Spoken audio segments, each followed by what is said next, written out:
todos sabemos que la Navidad es un fenómeno comercial. Todos sabemos que la Navidad se plantea desde el punto de vista, quizás con la excusa, pero que realmente se nos olvida el contenido. Pero lo cierto es que aquellos que creemos en Jesús, aquellos que hemos abrazado la fe de Cristo, no nos quita ni nos agrega. Jesús nació en nuestros corazones y lo festejamos todos los días. Pero lo cierto es, como siempre digo, muchos, inclusive religiosos, cerrados, y que es una fiesta pagana, y que inclusive que el arbolito y lo otro. Miren, yo no me voy a meter en esas cosas. Lo que yo digo es que una vez al año el mundo se detiene y habla de Jesús como puede, digamos. Pero en una fecha tan particular, en esta fecha tan especial, de alguna manera nuestra mirada se centra ahí. Ahora, cuando yo vi a toda la gente, cuando me encontré con vos, cuando nuestros ojos, nuestras miradas se cruzaron real, porque hay algo que a mí me falta y que me cuesta muchísimo, es no ver a la gente cuando hablo. Yo siempre digo y suelo enseñar de que cuando uno le hable, cuando uno ministra, hay que mirarle los ojos a la gente. Ezequiel el otro día nos decía que le costaba mucho eso, pero es práctica a veces. Pero lo cierto es que es verdad. Pero encontrarte con los ojos, con la mirada del otro, es darte cuenta quizás dónde está pasando. Una familia me abrazó y me dijo, sobran las palabras. Ya nuestra mirada nos está contando realmente por lo que hemos pasado. Yo sé que muchos de ustedes vivieron esa experiencia y a mí me gustaría que mientras estoy predicando, si ustedes pueden y quieren, si alguien tiene un testimonio breve, muy corto, para contarnos cómo vivieron la experiencia de lo que fue ayer, puedan dejarnos en el chat su preciosa experiencia. ¿Pero por qué les decía esto? Porque interiormente siempre tenemos en nuestro corazón esa convicción profunda de que Dios jamás abandona a sus hijos. En un momento el profeta decía, ¿olvidará la que dio a luz de lo que dio a luz? ¿Se olvidará la mujer de lo que dio a luz? Si ella se olvidara, yo nunca me olvidaré. Esta frase que voy a decir, la escuchaste 1000 veces y seguramente yo te la dije muchas veces. Dios no te abandona, Dios no te deja solo en el camino. Dios siempre está al lado tuyo. Pero lo cierto es que cuando viene la hora del dolor, la prueba, de la dificultad, lo cierto es que muchas veces ahí es donde lo tenés que comprobar, ahí es donde lo tenés que vivir. Y cuando lo podés vivir, Dios empieza a ser una experiencia superlativa para vos. Ya deja de ser el Dios que te enseñan en la iglesia, sino empieza a ser ese Dios que te acompaña a vos, que está con vos. Y es por eso que yo les quiero hablar de eso. Les quiero hablar de la predisposición de Dios, de lo que significa un Dios predispuesto. ¿Y por qué les digo eso? ¿Por qué hablamos de un Dios predispuesto? Porque precisamente en el anuncio del nacimiento de Jesús, cuando el anuncio de la llegada del Salvador se hace notoria en la tierra, el plano es impresionante. Fueron los pastores que estaban velando por las noches, por las madrugadas. Qué interesante que cuando se tuvo que anunciar el nacimiento de Jesús, se haya manifestado a los pastores, que era un gremio muy común.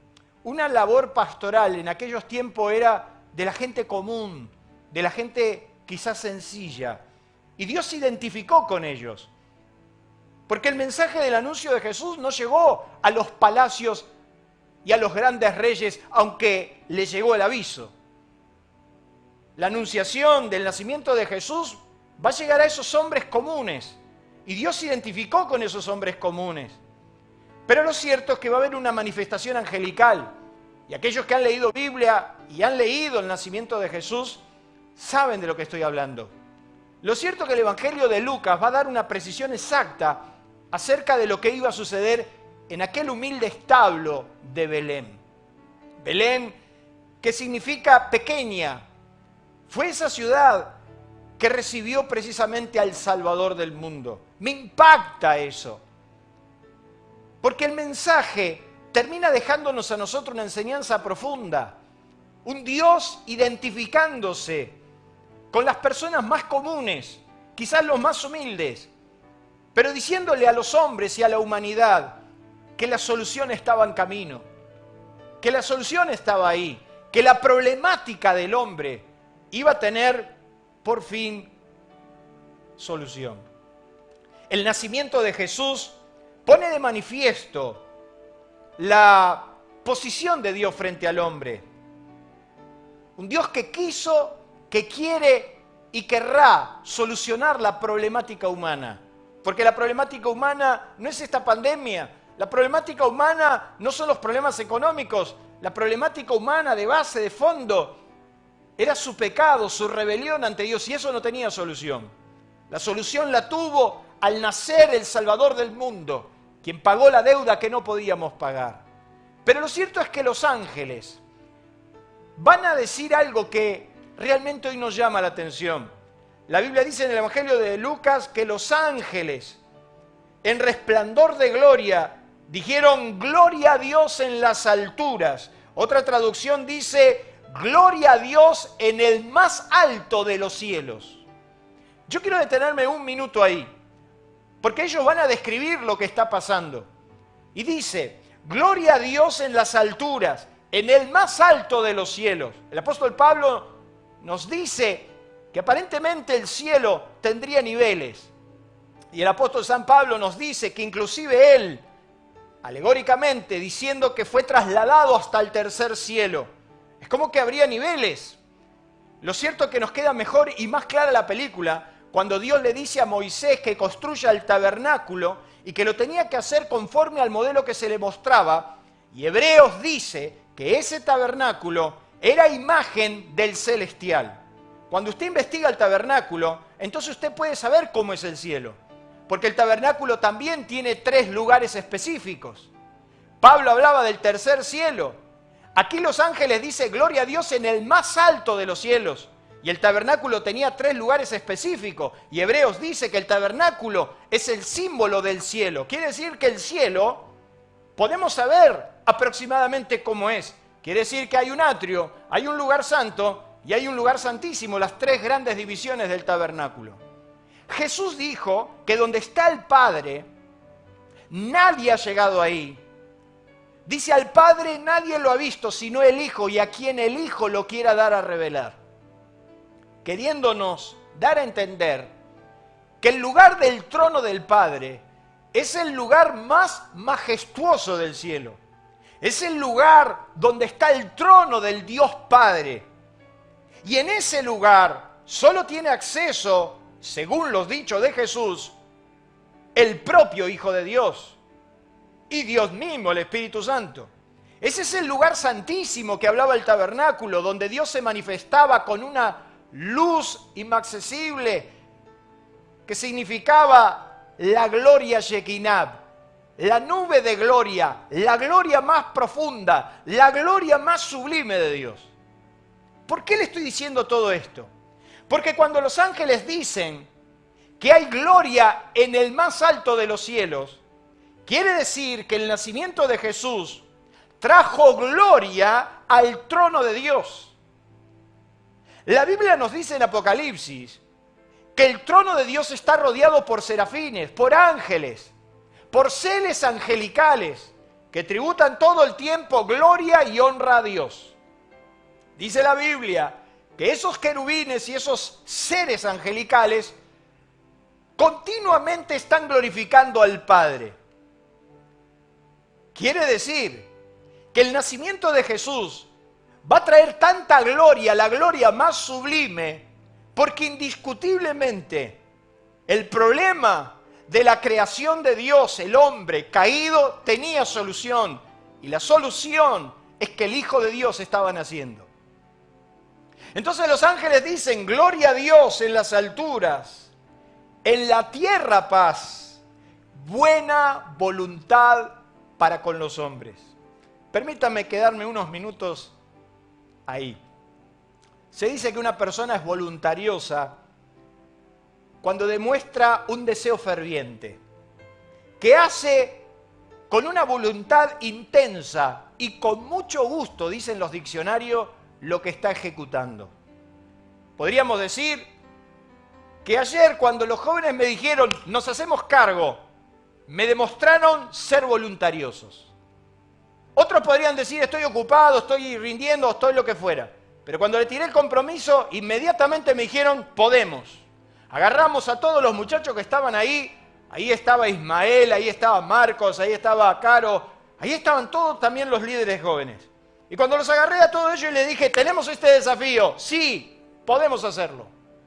Me demostraron ser voluntariosos, fervientes en el deseo, fervientes en accionar. Cuando los ángeles dicen que hubo buena voluntad de Dios, nos está diciendo el deseo más profundo, el deseo más grande de parte de Dios, de querer socorrer al hombre, de querer levantarlo, de no dejarlo caído, de no abandonarlo a su suerte.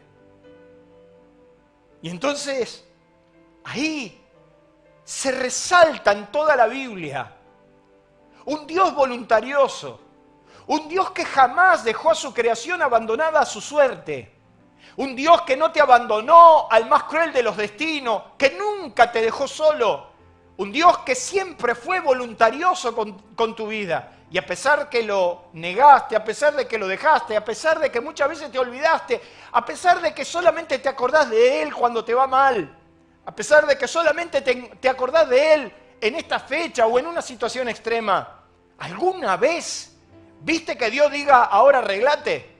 Dios jamás dijo eso. Cada vez que fui a Dios, cada vez que lo busqué, cada vez que me caí, me quise levantar, lo único que vi de parte de Dios fueron 2 brazos extendidos para decirme, estoy acá. Dios nunca nos abandonó.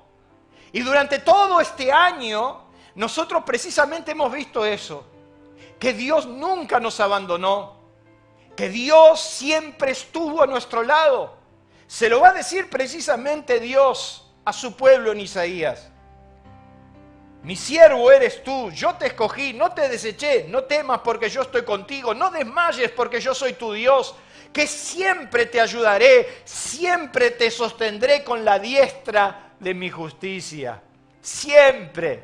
Y la palabra siempre tiene que ver o denota una actitud constante, a pesar de todo, siempre, a pesar de la pandemia, siempre, a pesar de que me abandonaste, siempre.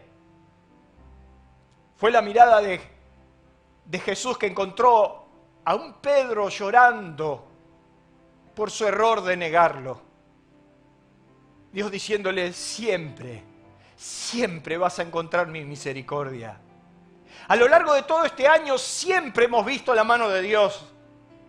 Y Jesús dijo, el que a mí viene yo no lo echo fuera. ¿Cuántas veces fuiste a Dios? ¿Cuántas veces fuiste a Dios? Y Dios te desechó. Nunca. Porque Dios está más allá de tu error.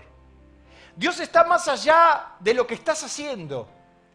Su amor, su misericordia es tan grande que lo demostró. La Biblia nos enseña que precisamente Dios estuvo al lado de cada hombre que creyó en Él, que le buscó.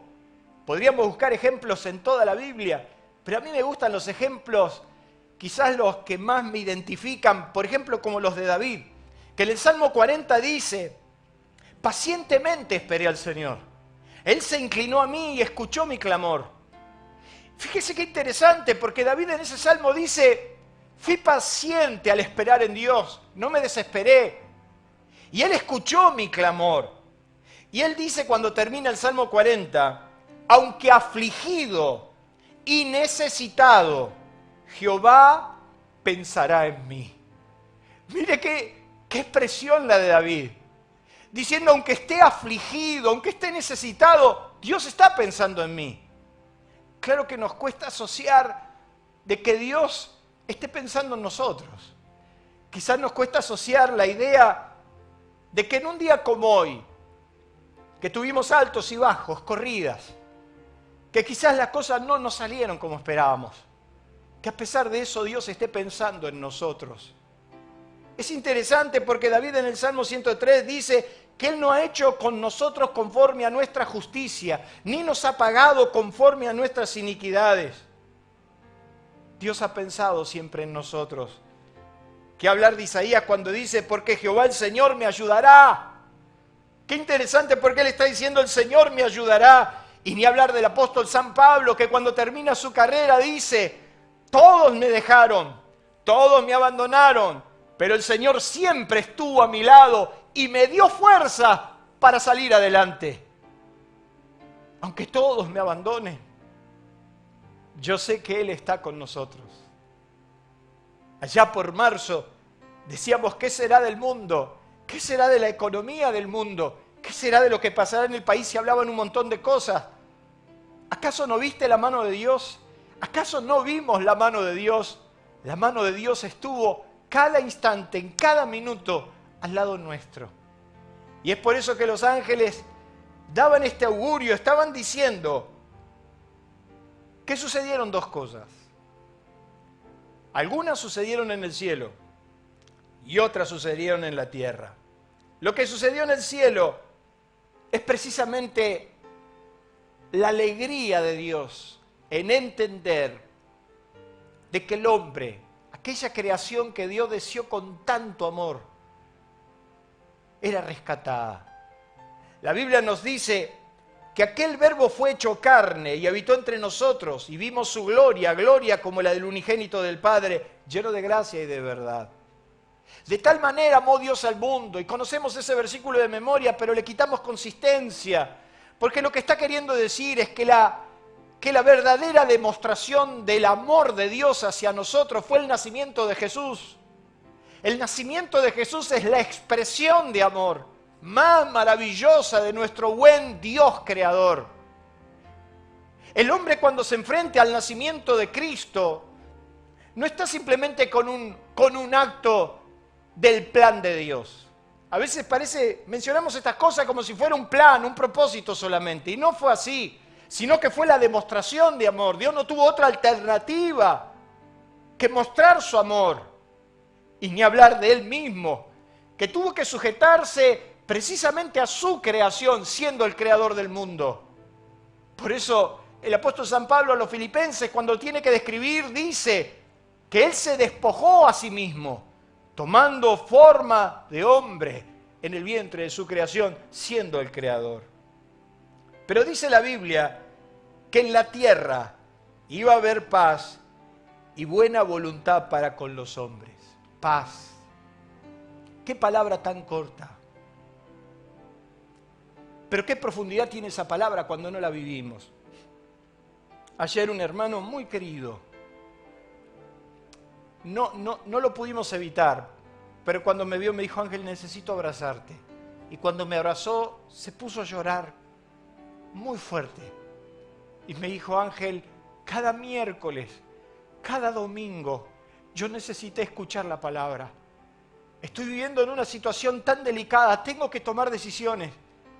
Estamos sufriendo mucho, este ha sido un año durísimo. Pero cada miércoles y cada domingo, cuando empezabas a hablar, yo empezaba a llorar y a llorar y a llorar. Y yo no paré de llorar desde que empezaste hasta que terminaste cada miércoles y cada domingo, desde marzo. Y yo le dije, ¿cómo te sentís? Lo único que te puedo decir es que tengo paz. Nadie puede evitar el problema. Nadie puede evitar lo que está pasando. Pero la paz de Dios es lo que hace la diferencia. Y Jesús dijo, yo les voy a dar una paz que no es como la paz que da el mundo. La paz que yo le doy es otra cosa. Mi paz les dejo, mi paz les doy. No se la voy a dar como se la da el mundo. Pero estén tranquilos, yo estoy con ustedes. En la tierra iba a haber paz. Y la buena voluntad de Dios nos habla de ese Dios que definitivamente solucionó nuestros problemas. Por eso el mensaje de Cristo es un mensaje positivo. Por eso cuando Jesús hace su primera aparición pública, la hace en Nazaret. Sí, alrededor de sus vecinos. En la tierra donde lo vio jugar, en la tierra donde lo vio crecer, donde lo vio trabajar en la carpintería de su padre. ¿Y por qué digo esto? Porque cuando terminó su primer discurso, todos dijeron, ¿no es este el hijo de José? Ahí estaba el almacenero de Nazaret, ahí estaba el vecino que lo escuchaba a cada momento. Y la Biblia nos dice que cuando Jesús hizo esa primera aparición en público, dice que él fue y pidió leer, y le dieron el libro de Isaías, y él leyó el texto tan conocido por todos ellos, pero lo hizo en primera persona, y él dijo, el Espíritu del Señor está sobre mí. No hay problema en lo que él dijo. Él dijo un montón de cosas que están escritas y estaban en la ley. El problema no fue el versículo que leyó. El problema no fue decir que el Espíritu del Señor estaba sobre él y que había sido ungido para liberar a los pobres, para dar buenas noticias a los pobres, para traer sanidad al corazón y al alma y al cuerpo, para traer libertad a los cautivos del diablo, para traer luz y revelación, o sea, para traer ciencia, conocimiento a los que están en oscuridad, para librar a los oprimidos del diablo y a predicar el año agradable del Señor. Todo buen judío sabía lo que pasaba en el jubileo, el año agradable, el año de la libertad, el año de la redención, el año de la restitución. Todo buen judío sabía que en ese año se liberaban a los esclavos, se recuperaba todo lo perdido y se descansaba por un año.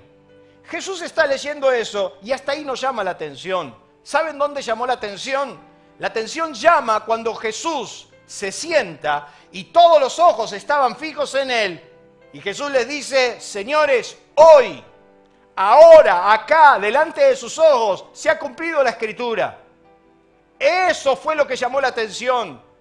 Porque entonces toda esa palabra tiene cabida en primera persona. Toda esa palabra que él está diciendo y que muchos maestros de Israel durante mucho tiempo recitaron, no tenía vigencia.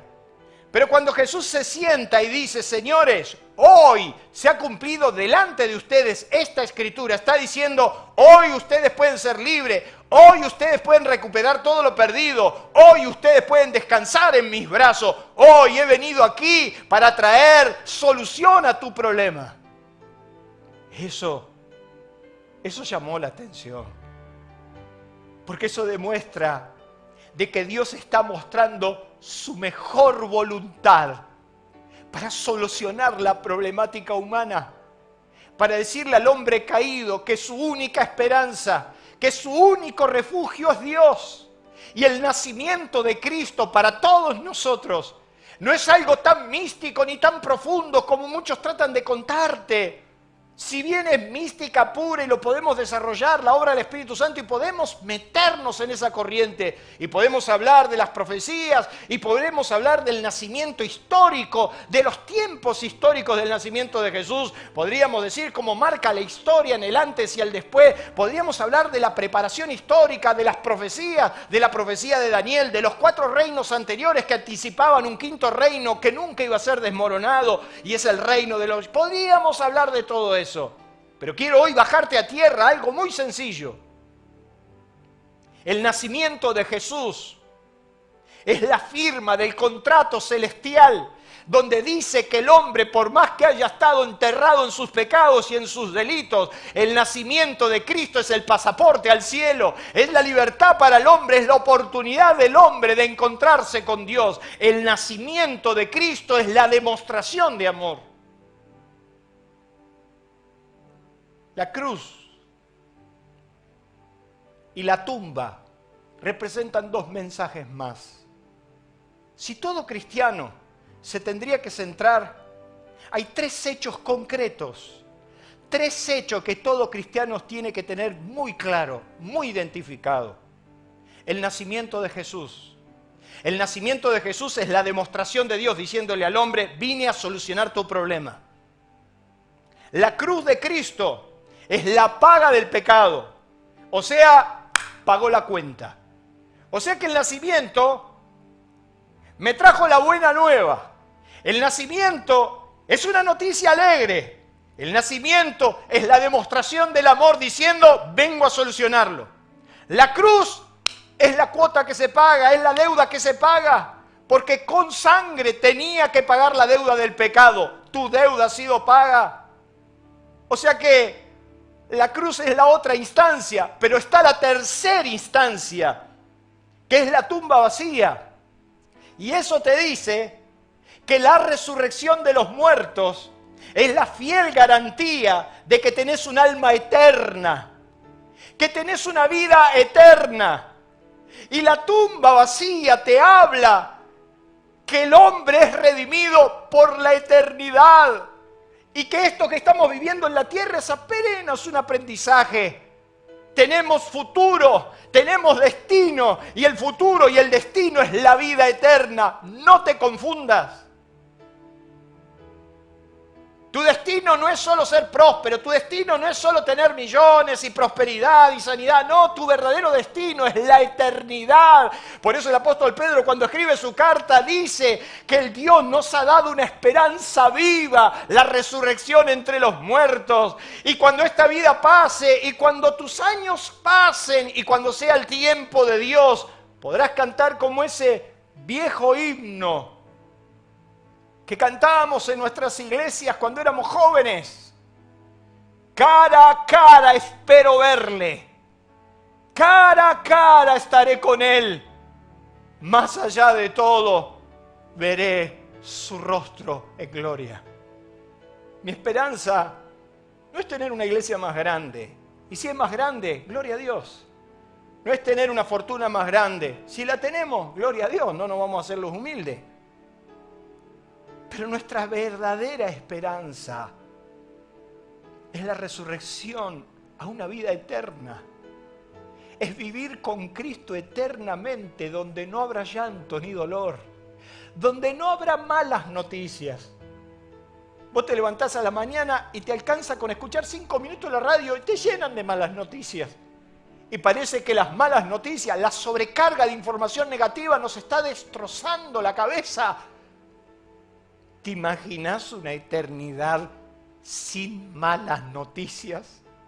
¿Te imaginas una eternidad con Cristo en gloria, disfrutando todo lo que Él preparó para nosotros? Esa es la esperanza del cristiano.